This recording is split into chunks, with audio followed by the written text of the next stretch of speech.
Le 14 décembre dernier, la marine nigériane a intercepté un navire transportant plus de 4000 barils de pétrole volés dans l'état de Bayelsa. Une cargaison évaluée à plus de 300 000 $. D'après The Independent, le brut aurait été siphonné depuis les puits de stockage d'une multinationale dont l'identité est tenue secrète jusqu'à ce jour. Un énième cas de vol de pétrole parmi la centaine enregistrée chaque année dans la région et qui cause un manque à gagner de plus de 10 milliards de dollars par an selon la charte nigériane des ressources naturelles. Alors, comment est-ce qu'on en arrive là?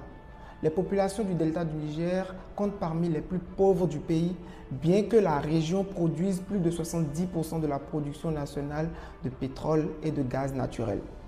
Elles disent se sentir lésées dans la redistribution de la manne pétrolière et estiment que le vol du pétrole est une façon pour elles de profiter de la richesse qui pullule sous leurs pieds. Techniquement, le pétrole est siphonné depuis les pipelines et les réservoirs. Il est ensuite transformé dans des raffineries artisanales avant d'être redistribué sur les marchés noirs des pays voisins comme le Cameroun et le Bénin.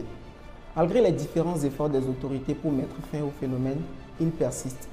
Le nouveau code pétrolier promulgué en août dernier prévoit que 2,5% des bénéfices de la commercialisation du pétrole sera reversé aux communautés locales. Une parade dont le but est de dissuader les acteurs du système.